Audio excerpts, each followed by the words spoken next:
Hello?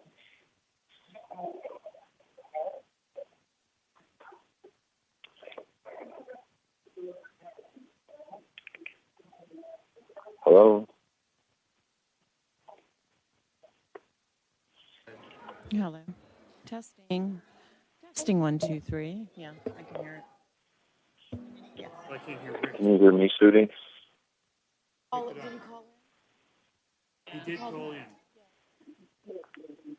Hello? I hear him talking. Here, he gabbles us in. Hey, Rick, this is Dave. If you, we can't hear you right now, but there's a lot of noise in here, so just stand by. Okay, and I can hear you now, but you're kind of coming in and out.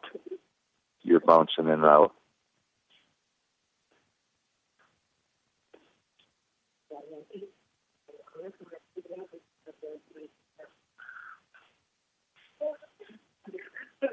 Elaine, nice meeting you. Kathy, it's a pleasure.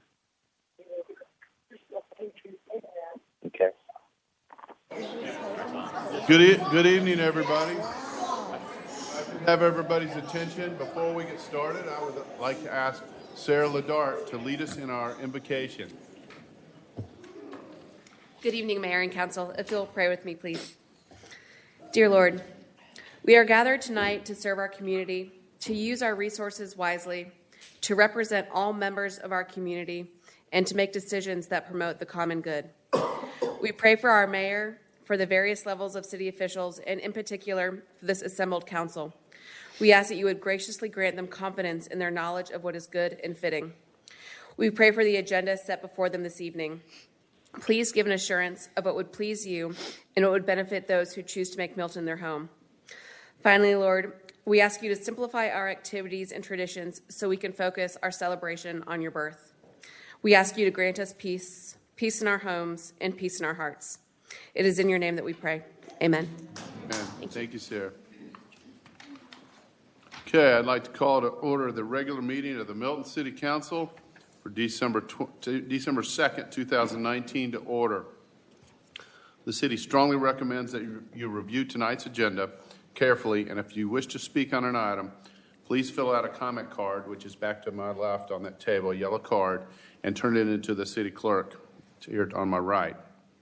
While the Milton rules allow for a speaker to turn in their comment card up until the clerk calls that agenda item, once the agenda item is called, there are no more comment cards that can be accepted. Sudie, will you please call roll and make general announcements? Good evening, Mayor and Council. I'll be happy to call a roll. December 2nd, 2019, regular meeting. I would like to remind those in attendance to please silence all cell phones at this time. Those attending the meeting who would like to make a public comment, you are required to complete a public comment card prior to speaking on the item. Your comment card must be presented to the city clerk prior to the agenda item being called. All speakers, please identify yourself by name, address, and organization before beginning your comment. If you are representing an organization, an affidavit is required stating that you have the authority to speak on behalf of that organization. Please review tonight's agenda, and if you would like to make a comment, please bring your comment card to me now. Demonstration of any sort within the chamber is prohibited. Please refrain from any applause, cheering, booing, outbursts, or dialogue with any person speaking. Anyone in violation will be asked to leave. As I call roll this evening, please confirm your attendance. Mayor Joe Lockwood. Here. Councilmember Peyton Jamison. Here. Councilmember Matt Kuntz. Here. Councilmember Laura Bentley. Here. Councilmember Carol Cookerly. Here. Councilmember Joe Longoria. Here. Councilmember Rick Morick is calling in from Grand Rapids, Michigan. Rick, are you there? I'm here. Would everyone please rise for the Pledge of Allegiance? And tonight, I want to, before we get started with our pledge, it's a pleasure that I have got the 5th grade Cub Scouts Pack 841 here. And if you guys could come up around and help me with the Pledge of Allegiance. We had a great little visit prior to the meeting, so it's an honor for you guys to be here, along with our K1 Eagles tonight, too. If you guys want to come on around the back here.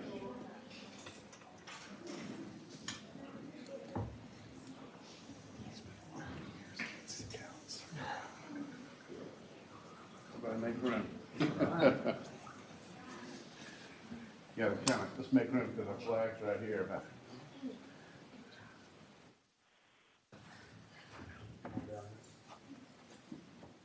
All right, if you guys can help me lead the pledge. Ready? Scouts, salute. I pledge allegiance to the flag of the United States of America and to the republic for which it stands, one nation, under God, indivisible, with liberty and justice for all. All done. All right, thank you guys. Thank you, Scouts. Thank you, Mayor. Thank you. Good job, Being Scouts. here. Good job. All right, thanks, guys.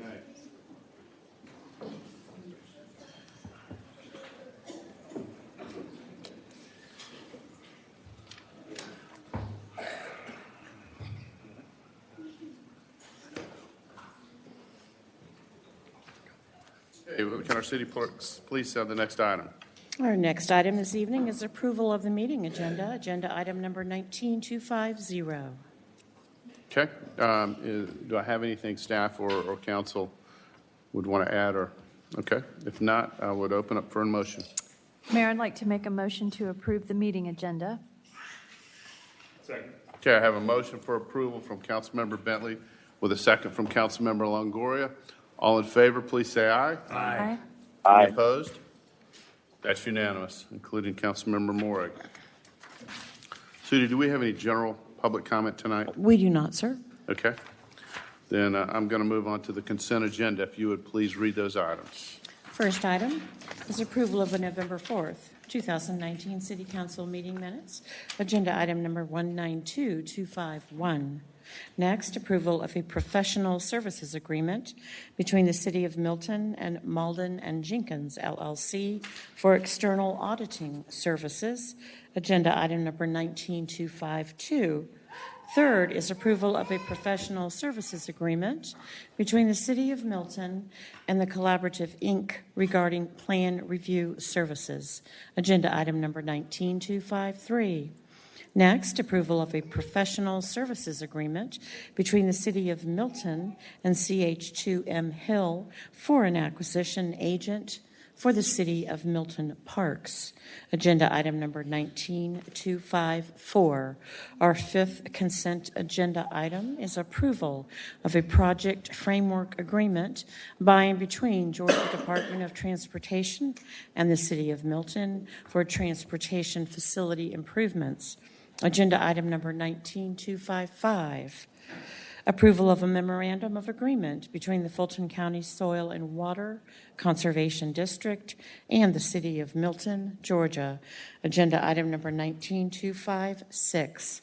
Our seventh and our final consent agenda item this evening is authorization for the mayor to sign the Georgia Security and Immigration Compliance Act affidavit, contractor affidavit, and the certification regarding debarment, suspension, ineligibility, and voluntary exclusion, lower tier covered transactions, and lobbying forms related to the agreement between the City of Milton and the Atlanta Regional Commission for the City of Milton's Smarter, Safer Routes to School 2019 project for the Georgia Tech Smart Communities Challenge program.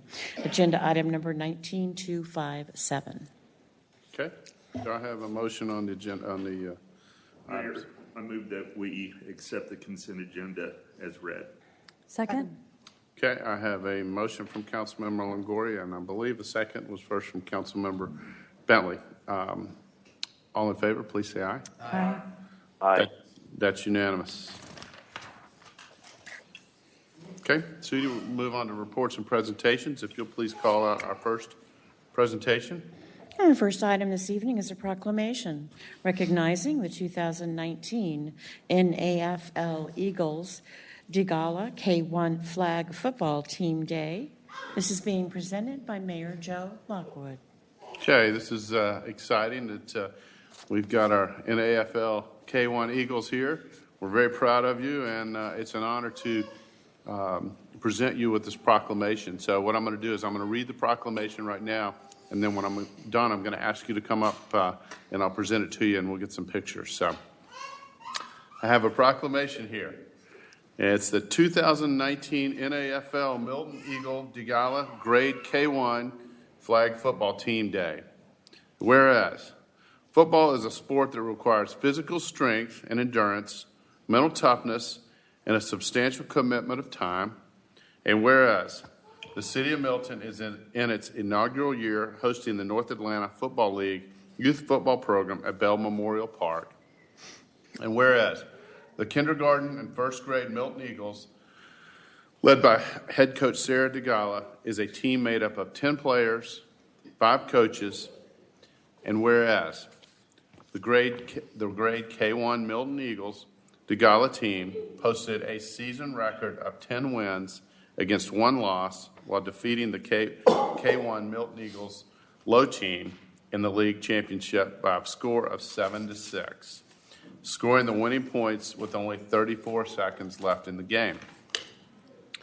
And whereas the players on the 2019 NAFL Milton Eagles DeGala K1 grade team are champions, not only on the field, but also in the classroom, in the community, and in life.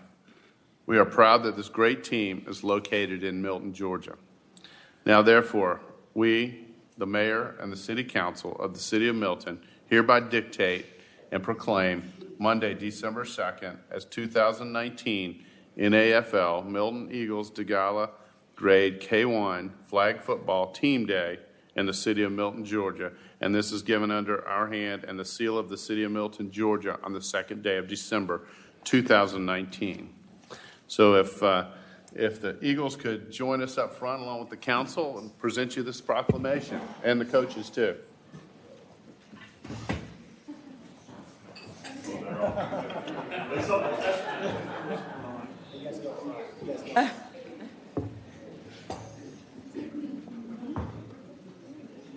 right, guys, I'm going to hand these out to you, okay? Each one of you. We are proud of you guys. It's exciting. Welcome. It's a proclamation. It's what I read that you'll see when you open it up.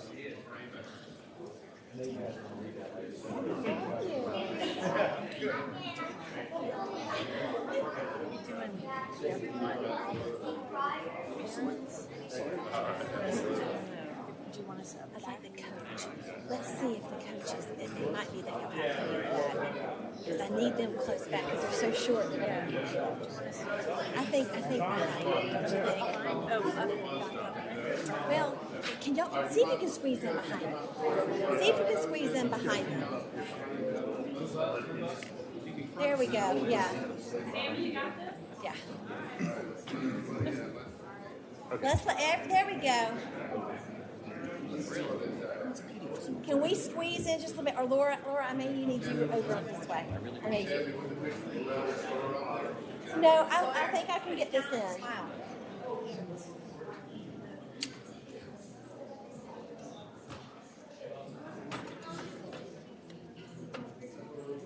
Okay. Big smiles for all the parents.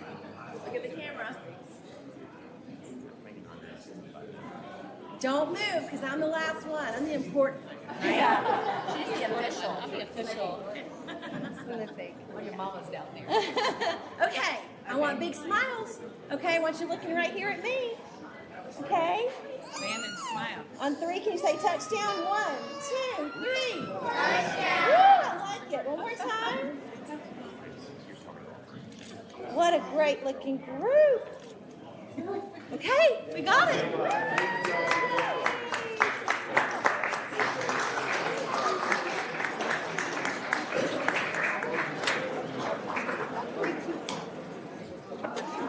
Good job, guys. Thank you.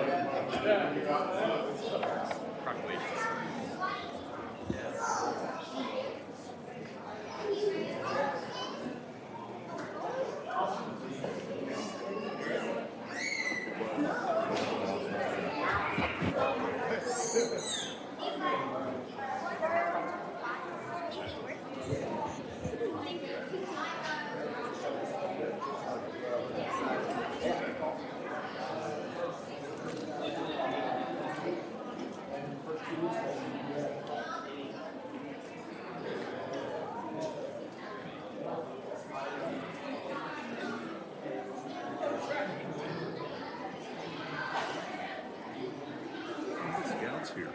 Big smiles. Really good smiles. They've had a lot of pictures taken. It's great if that's all that came. Yes. They're so sweet.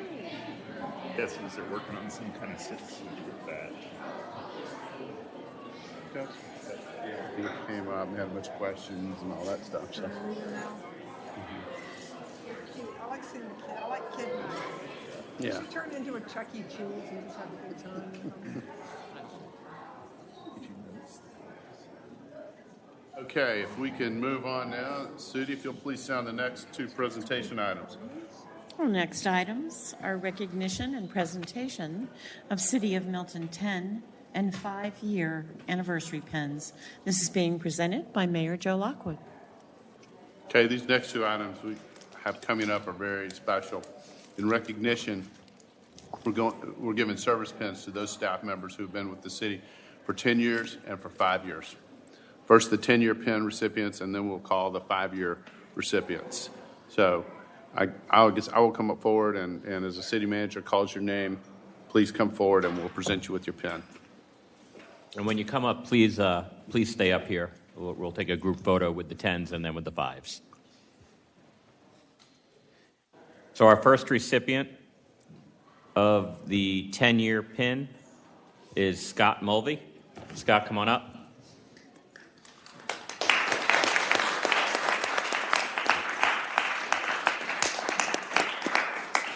Our next recipient is Sam Traeger. Sam, come on up.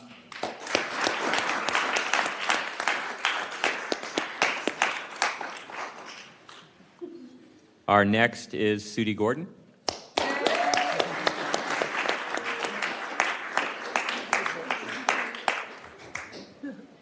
And there are two that couldn't be here tonight, Deidre Jones and Brooke Lappin.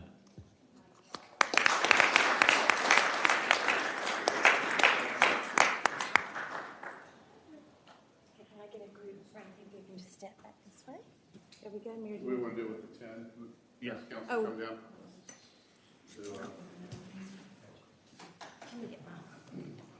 Thank you, Sudi. You added some hair to the picture.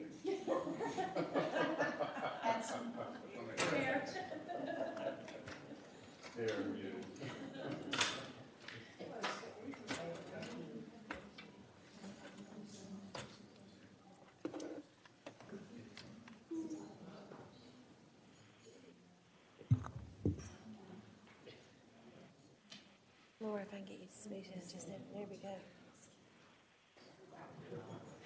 All right, ready? Big smiles. Okay, what do y'all want to say on 3? One more time. Perfect. Thank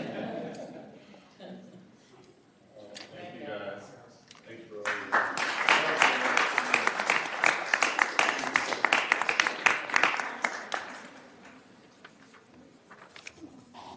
Okay, now we will do our 5-year pins. Our first recipient is Gregory Carter.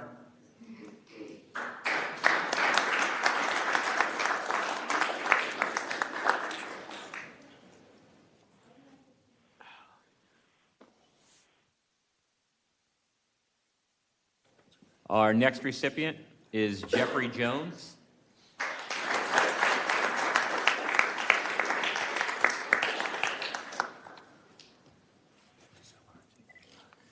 Our next recipient is Sarah Ladart.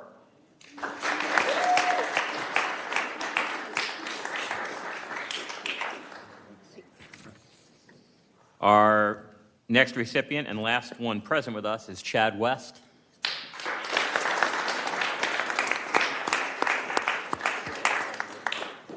And Seth Chafee, Jamie Peters, and Joshua Reese couldn't be here with us, but we can give them a round of applause. Take a picture now with our 5-year recipients.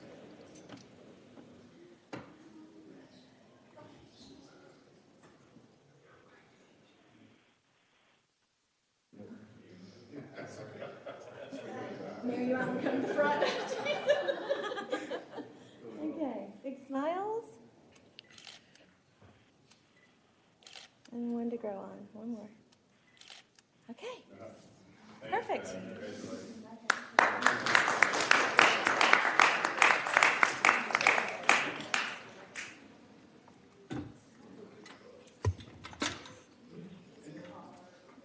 I know everybody here.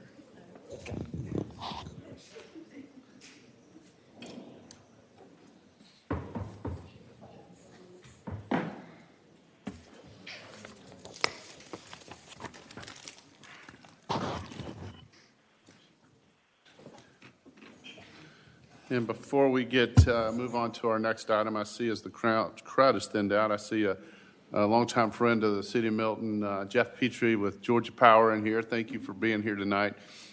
Jeff has gone on to bigger and better things downtown, but for many years was in charge of North Fulton, and Georgia Power is always a great partner. And whenever we had issues and storms and power outages and whatnot, those guys worked very hard. So thanks for all your support, Jeff, over the years. All right, we'll move on. Moving on, Sudi, if you'll please send the next presentation item. Next item is Stormwater Management Presentation by Mr. Robert Drury.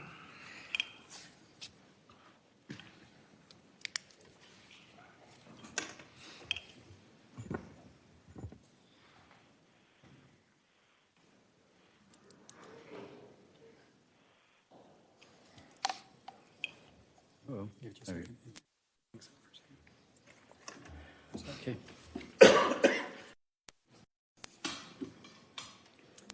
Mayor, council members, Mr. Manager. First of all, thank you for the opportunity to stand in front of you. Give you a little bit of background, tell you what we're going to be doing here for the next few minutes. But before I do that, I want you to meet Mr. Ken Kagi, the city engineer. Some of y'all may not have met him, I don't know, but Mr. Kagi will be actually doing the bulk of the presentation.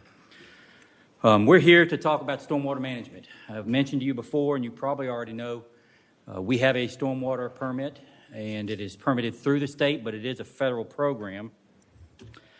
Little background on the program itself. It was created from the Clean Water Act of 1972. The city is a regulated municipality, and we're required to have a permit. As you can see, the list since 1999, we are a Phase 2 municipality with a population less than 100,000, so we were required to obtain a permit. Now, there's a lot of information in our stormwater permit. The reason I'm standing in front of you is because we are required by our permit to give you a presentation, to present our permit to the elected officials once a year. We barely got it in this year. We only have one more meeting left, but we had to get in. Now, I realize you probably know something about our stormwater management program, and I also realize this is not the most exciting material. We could talk for hours, but I don't think I want to do that to you guys. To people like Ken and myself, this excites us. We're geeks, and I apologize ahead of time, but we're going to give you a little presentation on our stormwater management program, and we'll turn it over to Mr. Kagi. So thank you.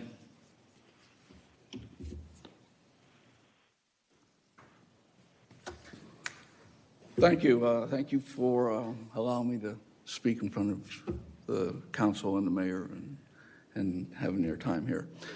So what we have is a federal permit. It's a municipal separate storm sewer system. It's called an MS4. You may have heard of that. It's an acronym like so many, like my son has acronyms like LOL and all these other acronyms. Well, the stormwater geeks have their own set of acronyms, and lots of times you'll hear us saying MS4 and TSS and some of these other acronyms. And anytime you don't understand what I'm saying, or if I get caught up in these acronyms, please just stop me and let me know that I'm not spelling things out for you. But anyway, the MS4 system is a conveyance system that's owned by the city, and it's designed and used to collect and convey all stormwater. And it's not part of a sewer system, a sewage treatment plant. Major causes of water pollution in urban areas. When is stormwater runoff a problem? Problem number one, when it decreases in quality of the water or it increases in quantity.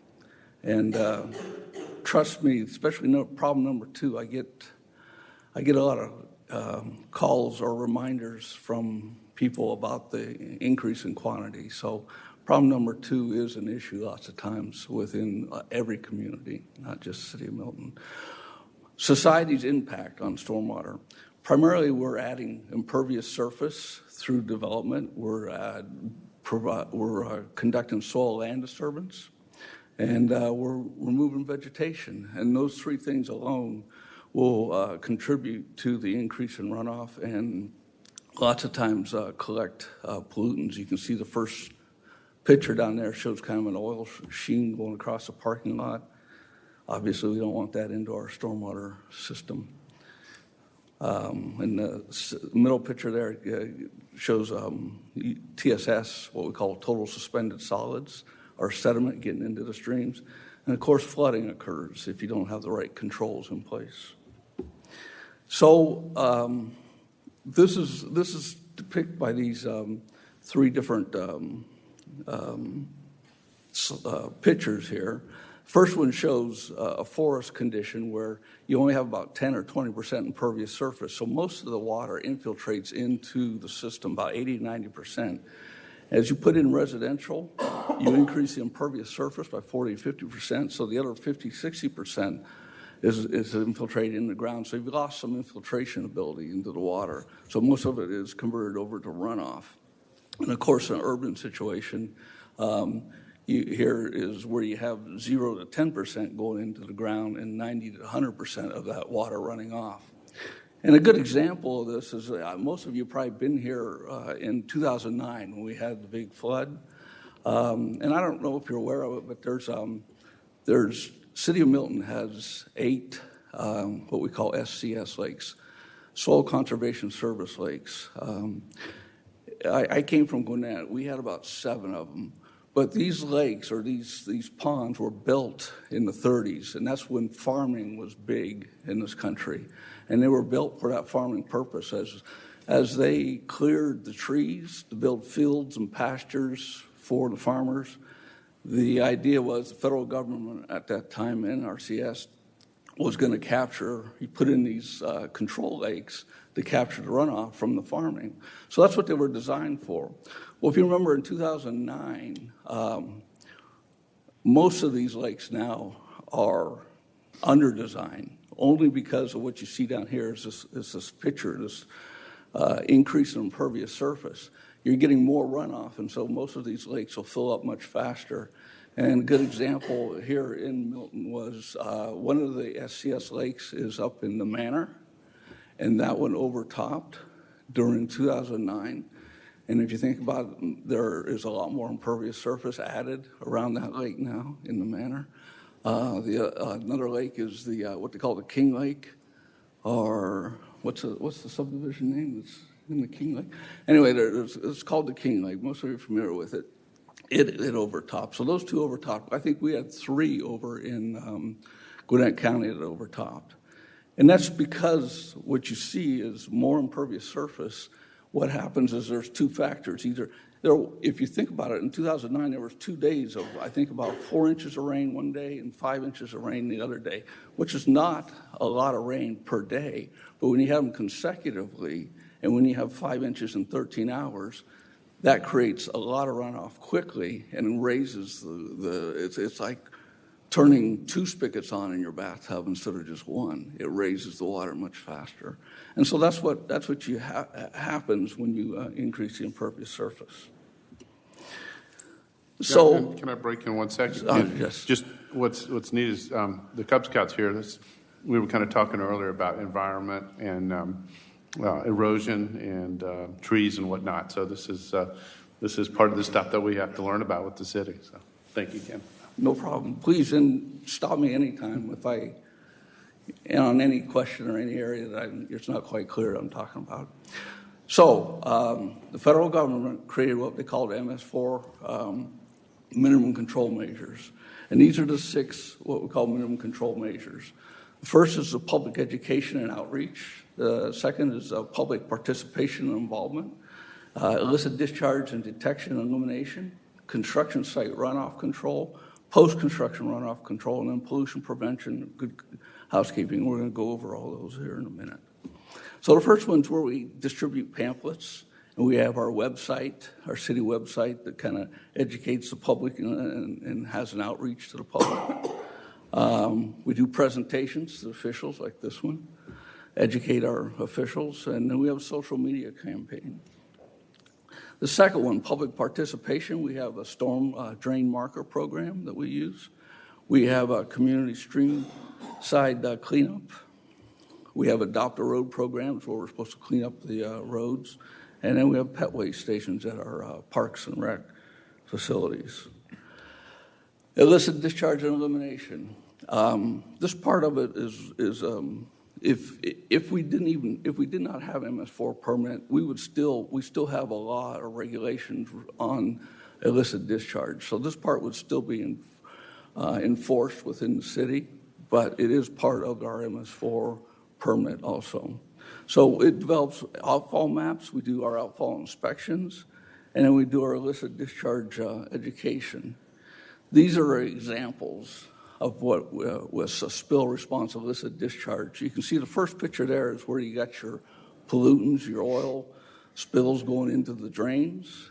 Second is either somebody's got some bucket of paint or your plaster going into the drains. And of course, the bottom one is just it looks like an illegal activity just by the way he's looking over his shoulder. So, and the last one, you can't quite see it, but there's a little beer truck up the top there, and the beer truck spilt the beer. This is up north somewhere on the snow, and this must be a public works director trying to respond to the spill.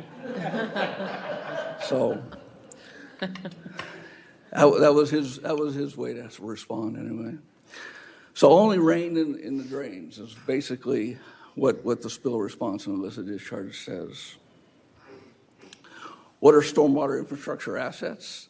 They're the basins, the ponds, infiltration basins, outlets, stormwater outfalls, treatment devices. This is getting into some more advanced technology, grit chambers, storm scepters, culverts, head walls, inlets, pipes, manholes. And if anybody doesn't know what those are, I'll be glad to meet with you and show you any one of those type of facilities, because we do have them within our city. So minimum control measure number 4, construction site runoff. This is, and Public Works does not have a monopoly on this MS4 permit. We share our duties with other departments, and this particular duty is primarily done by the Community Development Department. They're the ones that do the plan review and review the procedures. They do the inspection program. They have enforcement procedures.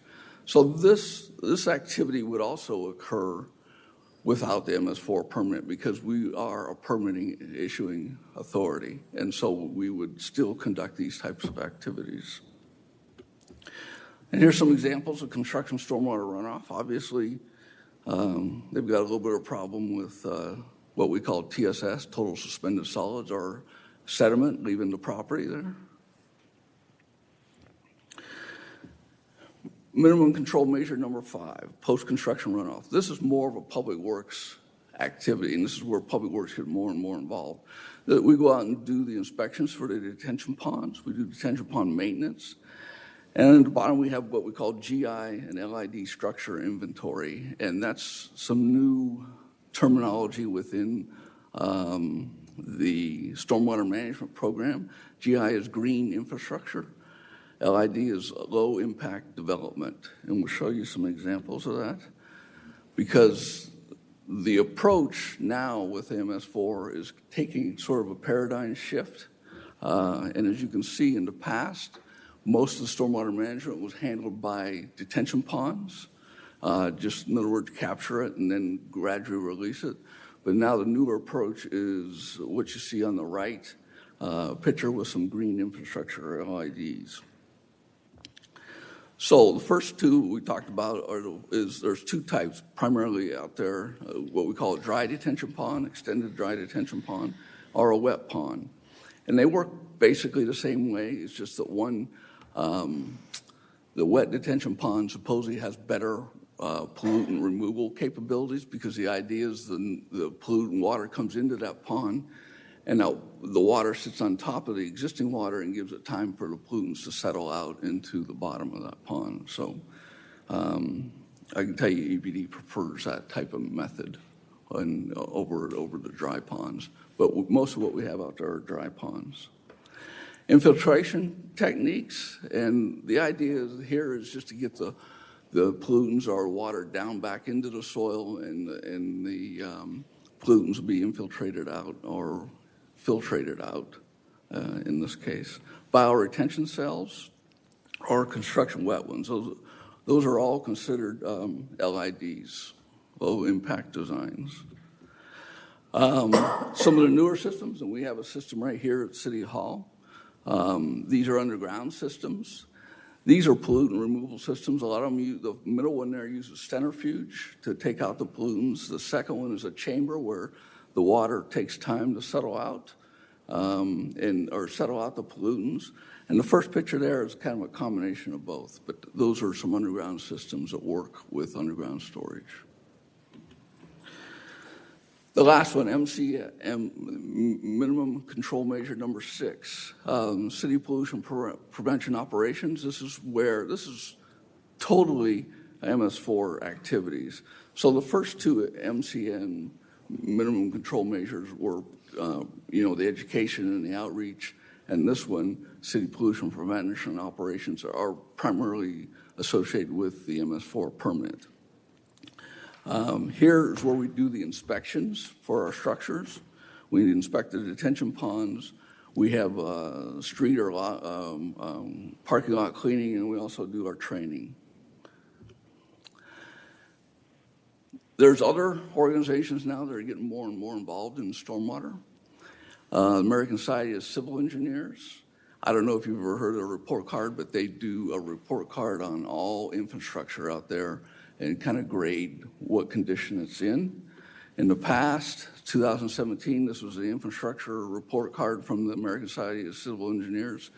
And you can see in there there's no stormwater infrastructure, but they evaluate bridges, airports, the dams, drinking waters, energy.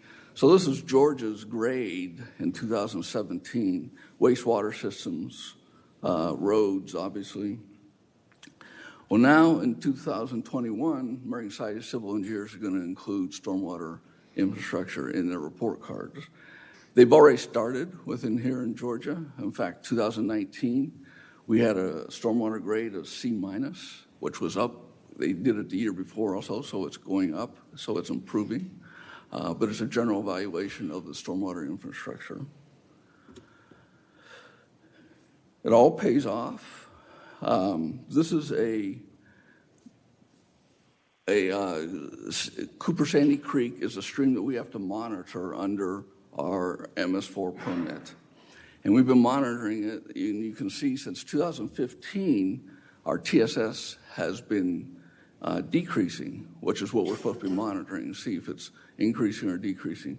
So obviously these stormwater measures, or BMPs, are helping to improve the community and helping to improve our streams, the quality of our streams. And this sort of shows it right here. You can see the graphs, you can see the dots on that graph, how it's decreased over the years. There's still a lot more work to do. And if anybody has any questions, I'll be glad to answer, best of my ability, any questions. Carol? I know from past work experience that landscape debris in stormwater, the drains and along the roadways, et cetera, it's a real problem for contamination, especially grass clippings at this time of the year, all the leaves.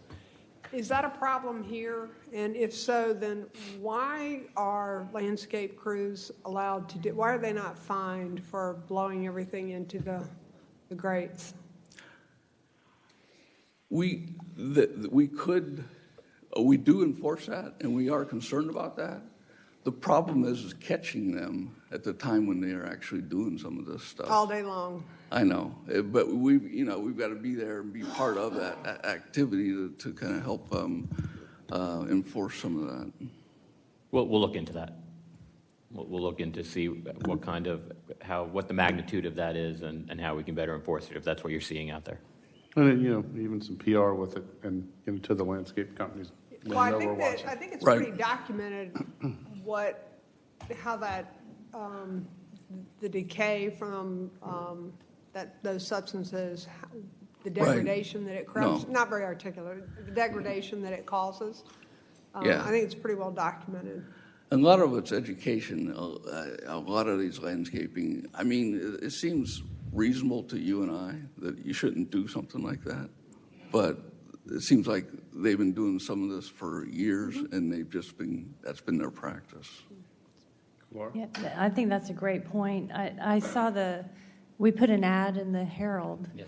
And Yeah. it was directed, I think, to citizens, but maybe that might not be the problem. It might be more the landscape It's companies. the crews. It's a good idea. And maybe if there's a protocol that if you see something, say something, I don't know how we would do that. If there's a non-emergency number or something, people can just report what they Right. see. And that's what our ad said. If you see something, do something. Yeah. Okay. Anybody else? Okay. Thank you, Ken. Very much. Okay. Thank you.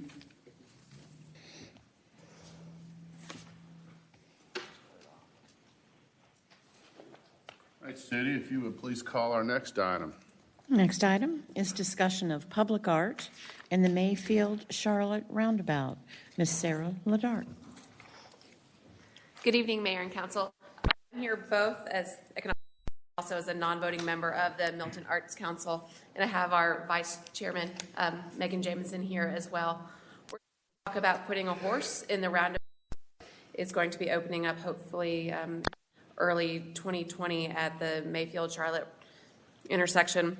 While it's being donated by the Milton Arts Council, all the money was donated in honor and memory of Mark Law. To date, we have raised $11,195 from 104 different donors, with the last donation actually being made only a couple weeks ago. So just make it very clear that these are not taxpayer dollars being spent on either the purchase of the horse or the installation. All of that will be from the Mark Law Fund. This is what the horse will actually look like, the stature and all of that of it. It will be 6 feet tall by 8.5 feet long. But the reason we are in front of council tonight is to get your thoughts on what color it should be. And we have 3 recommendations. Pardon? Blue. That is not one of the options. We can go back to the drawing board, though. So that's what we would like tonight from council is of these 3 options, whether it's painted black, painted brown, or bronzed, which council would like to see in that roundabout. Is there a cost? Is there a cost? They're minimal cost differential. I'm vote for bronze. Bronze. Well, there we go. That was easy. That was so easy. Thank you. Is that it? That's it. Oh, I have something. Oh, go for it. Thank you. Happy birthday to Oh. Ms. Jameson. I think she got a special night going here. Happy birthday. I also wanted to say how impressed I am with your children and their behavior. That's just a sign of excellent parenting on the mother's side. Ain't no mas. And I'd like to offer a live horse. If you save the money, I will donate the live horse to the circus. Joe? So I'm going to feel silly because I want to ask an actual question. Okay. But we had a situation maybe 3 or 4 years ago where somebody wanted to donate art to put in the roundabout at Francis and Cogburn. And for some reason, we said we couldn't do it. It was a safety issue, wasn't it? Right. Well, I thought that's what it was. It was a obstruction of view kind of a thing. And I'm just wondering, did we get clearance for this in terms of that?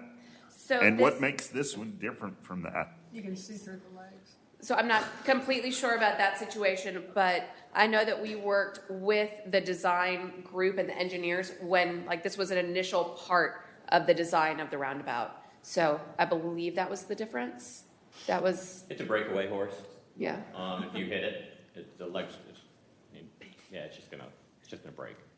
Whereas I don't know what you had in that circle, but I have to assume it was It something was a of more. 32-ton iron horse standing up on its hind legs. That'll do it. Well, I would say just obviously have, our engineer, traffic engineer, Yes. check that out. Matt, you have a... The issue wasn't that someone would drive through and hit the horse. The issue was that people would be looking at the horse instead of other cars. And so that was the question that we had. I mean, I'm for the idea, but we were told that there might be that issue that was there. And so same with Joe's question is how do we, what are the traffic implications if there's accidents and things like that? What can we assume, if anything? And I was never really certain. There was a study done at the time that was told to us originally. I'm still not certain that that's been done, but I don't want to assume. So that's, I think, what Joe was asking.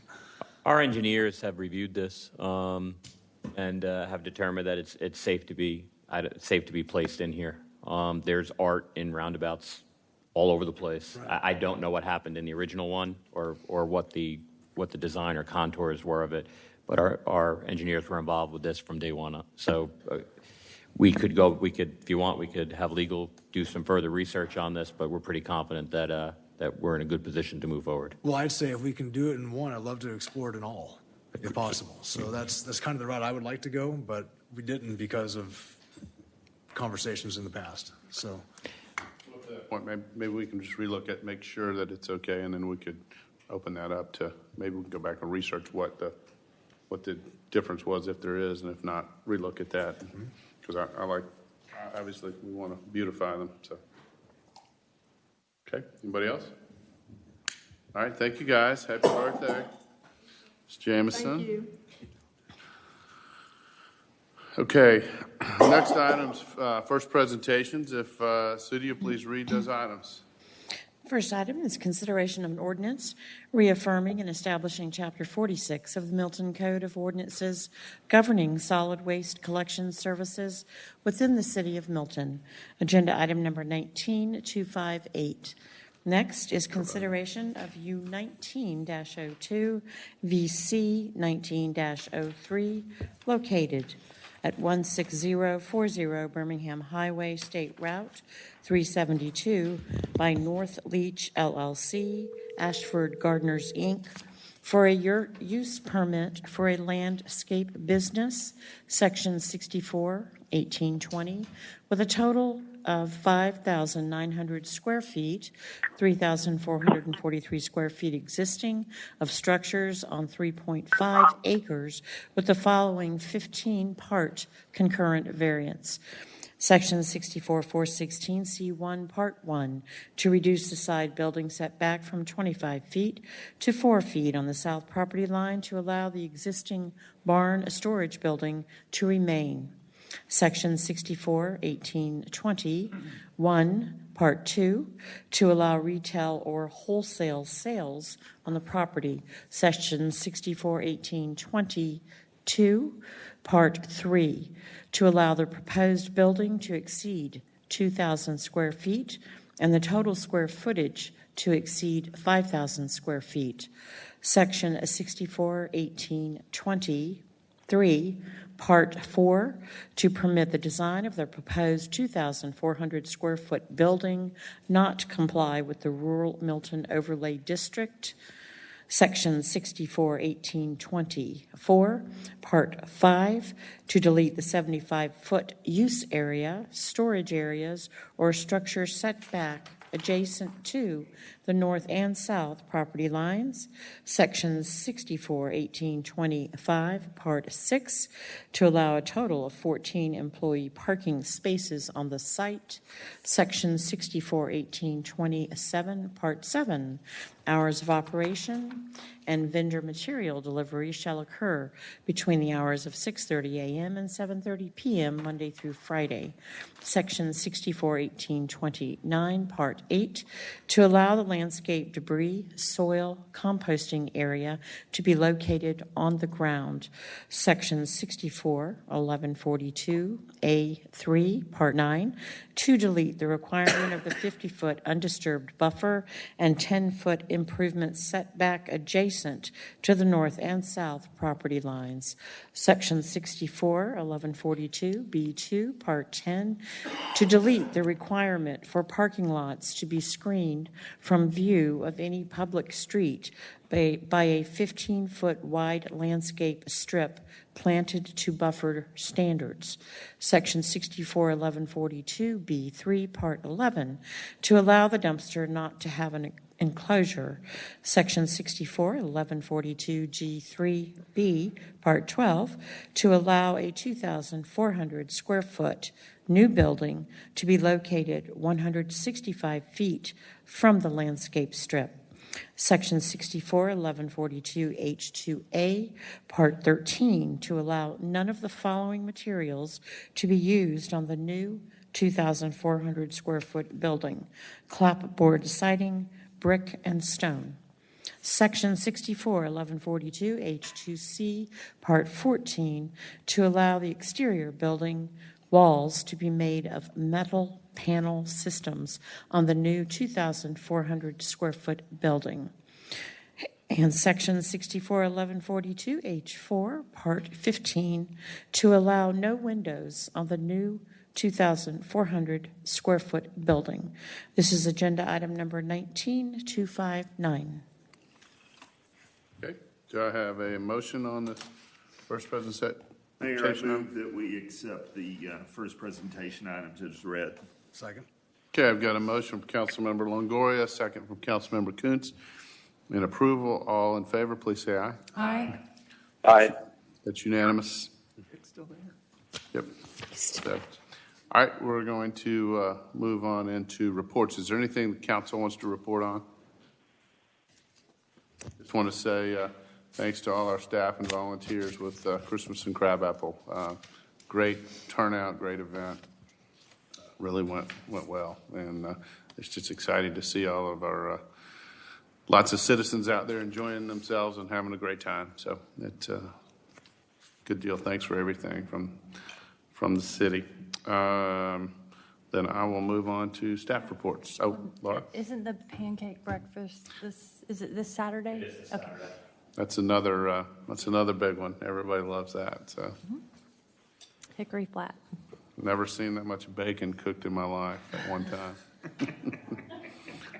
All right, we'll move on to staff. Public Works, Robert.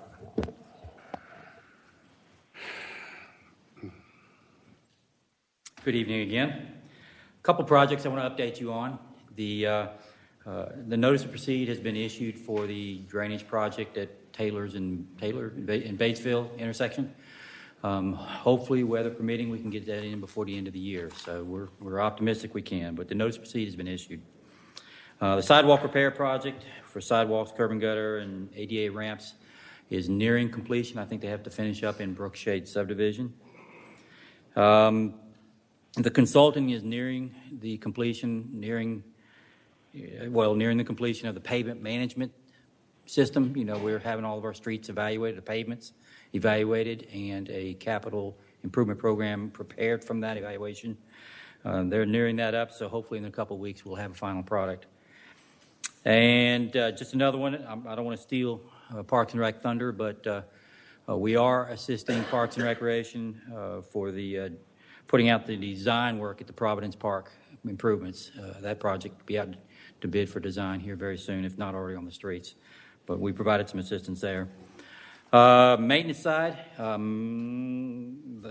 107 work orders for the month of November. The highest grossing work order for the month was dead animals. We had 33 dead animals in the month of November. Potholes, we had 27. Sign issues, we had 15. Traffic signals, school flashers, we had 9 work orders. Tree issues, we had 7. Debris, trash removal, we had 6. And right-of-way permits, we issued 17 right-of-way permits for the month of November, and 5 of those were for driveways. So if there are any questions, I'd be glad to try to answer them. Any questions so far? All right. Thank you. Sarah. Okay, Jim?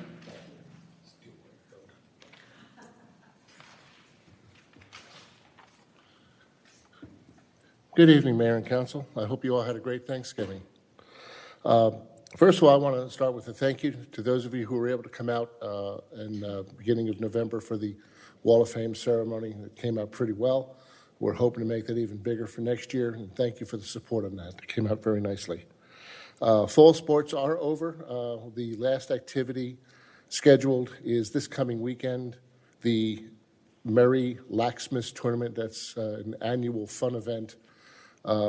We take the 2 artificial turf fields and slice them into 3 smaller fields going side to side instead of length to length. And the girls get out there in all kinds of, some are dressed as elves and Santa Clauses, and they play for 20 minutes, the bell rings, and then run to another field and play again, and it's just a lot of fun. So if you can make it, hope you can. Our basketball program is up and running. Games start this weekend.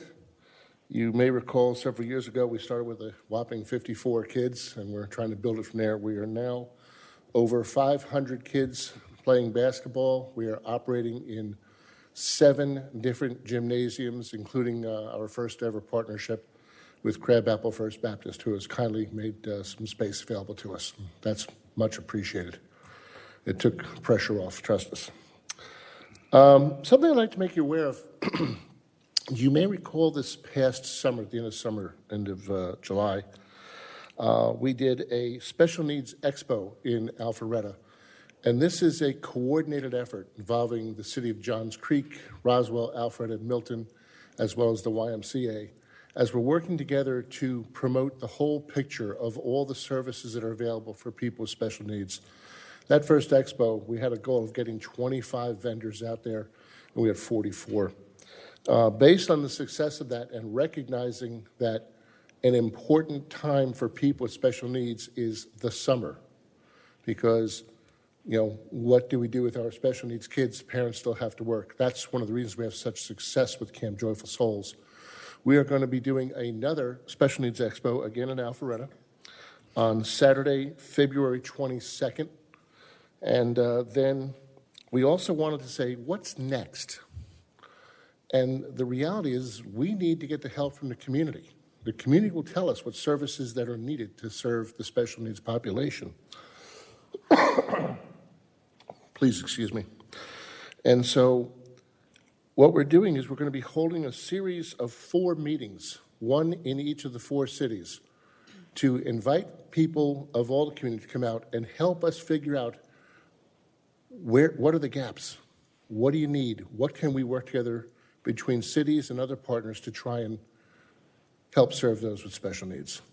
So, but the really exciting, we're calling it a think tank, and it's an effort to truly work together and serve the population. Okay, we are also prepping for spring.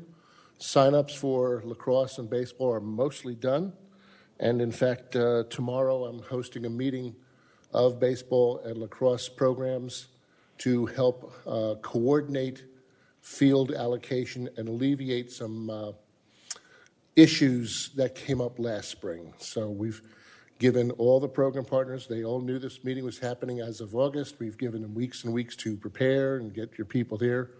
We are hosting the meeting tomorrow, and hopefully we can coordinate this, and we also fully intend to schedule in immediately the use of the Cox Road property. We are on track to close on it, and we will be able to make immediate use of it. And this will allow us to handle the expected growth in baseball. We think we're going to top 800 kids in baseball. And so we're going to be using one of the artificial turf fields to help relieve that pressure. Let's see. Bids that we're working on. I was going to report on the design service of Providence Park, but Robert stole my thunder. We are also have the exercise equipment bid. We're going to take the exercise equipment at MCC, take it out, get it cleaned, and then make it available for the fire departments. We're going to store it over at Cox Road until the fire department is ready for it. We're working on the pool deck resurfacing bid, and also we expect to present to all of y'all the contract for the pool pump house renovation, which is, it's actually in our hands. We're working through the legal process now. With that, are there any questions? Laura? Question. I got a lot of great feedback on the Wall of Fame. Congratulations on that and all the effort that went into it. What is the application process? Because someone asked me about that. How do you go about Great question. Okay. All you have to do is go to the City of Milton website, click on Parks and Rec, and then from there, there's a link to Wall of Fame nomination. And we simply ask you to list a person, tell us why you think this person should be nominated. And then we have the multi-step process where the staff vets the application to make sure it's legitimate and the person did do what is proclaimed. And from there, we put it out. We have the Parks and Rec Board, Cambridge High School, Milton High School, that votes on it. Then that's how we get a nominating class. But it all starts with a nomination that you can enter through the website. And what's the deadline for that? For the 2020 class, the deadline is March 31st. And then we take 3 months to vet it all, and then three months for the election process. Thank you. Okay. Yeah. And to add to Laura's comment, I think it's hard to find that link on the mobile app. Maybe on the desktop is where you go, but I've had people ask on their phones, and I haven't been able to find it on the mobile side as well. So you might want to. Thank you for making me aware of that. Yeah. I did not know that, but we can get on there right away. Okay, thanks. Thanks. Okay, anything else? Thank you, Jim. Merry Christmas. Same to you. Economic development. Come on down. Good evening, Mayor and Council. Just a few things. We had our inaugural Meet Me in Milton in October, and although it was fettered a bit by the weather, it was well received by the community. And we will be hosting these the third Saturday of the month, April through October, and we will continue partnering with all of our developers. And we have Northside as a series sponsor at $10,000 for next year. Second, over the summer, Sim Mentori, he's the entrepreneurship teacher at Milton High School, he reached out to me about coming to speak to his students, and I went over to Milton High School a few times and talked to them about starting a business and getting a business license and site selection and those sorts of things. And in November, the students completed an actual application for an occupational tax, and we issued an invalid free occupational tax license to each of those students based on their business plan. So that was a cool way. Now some of the students walk by City Hall and we wave. It's kind of fun. Third, we are encouraging local businesses to submit their holiday specials online for the newsletter, or we do a Shop Milton email that will be going out hopefully this Saturday and then as part of our newsletter next week. RKG, those are the consultants that were working on the Deerfield Highway 9 Economic Development and Marketing Study. They are scheduled to be here January 22nd to present that report to Council. And then lastly, we will be bringing the Chapter 4 alcohol beverage and Chapter 64 zoning changes to Council for your review in February. Any questions? Any questions for Sarah? All right. All right, thank you. Thank you. Okay, is there anything else? If not, we'll conclude the meeting. Do I have a motion to adjourn? So moved. All right, I have a motion and a second. All in favor, please say aye. Aye. Aye. It's unanimous, including Rick. Thanks. Okay, good night, guys.